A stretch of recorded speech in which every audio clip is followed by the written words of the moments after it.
আসসালামু আলাইকুম, সবাই কেমন আছেন?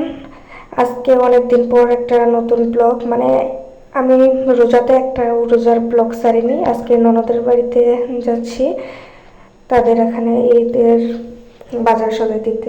আমার উপিল বোন, তার মা যাবে, আমার শাশুড়ি যাবে, তার খালা, তার বড় বোন যাবে। আমরা চারজনে গিয়েছিলাম, এবং কি বড় আফুর মেয়ে, সে এখানে আমি রেডি হয়ে চলে আসছি। তাদের এখনো বের হওয়ার নাম নাই, এবং কি আমরা সন্ধ্যার 8 ঘন্টা আগে বের হয়েছি। আর তাদের বাসার সামনে এসে অনেক দেরি হয়ে গেছে, এবং কি রিক্সা পেতে অনেকটা পরিমাণে দেরি হয়ে গেছে। এসে অবশেষে রিক্সা পেয়ে আমি আর আপু একটাতে উঠলাম, আমার শাশুড়ি এবং কি আমার উপিল মা, যে সে আরেকটা গাড়িতে উঠছে। এবং কি উঠে যাওয়ার সময় এখানে রাস্তাঘাট এত পরিমাণে খারাপ, যা বলার বাইরে।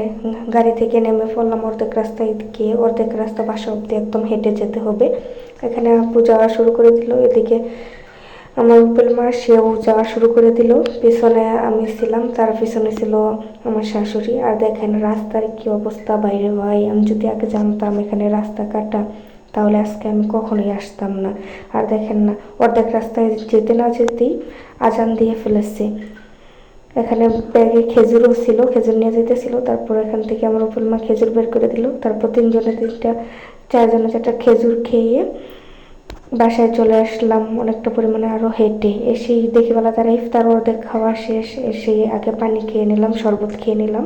খেয়ে এখানে ফল ছিল, তরমুজ, শসা এবং কি মুড়ি মাখানা ছিল। খেয়ে এখানে রেস্টুরেন্টে ছিলাম।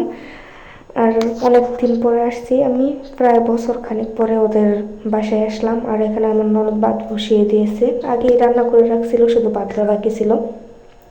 প্রথমে এখানে মাছ দিয়ে খাওয়া শুরু করে দিলাম, এবং কি খাওয়া দাওয়া শেষ করে সবাই এখানে বসে চা খাচ্ছিলাম। চাটা খেয়ে বাসার উদ্দেশ্যে রওনা দেব, কারণ আমরা চলে যাব কাছেই যেহেতু বাসা, তাই। আর এখানে ননদের জামাই চিপস কিনে দিল। আল্লাহ হাফেজ, আসছে বললাম নিজেদের বাসা।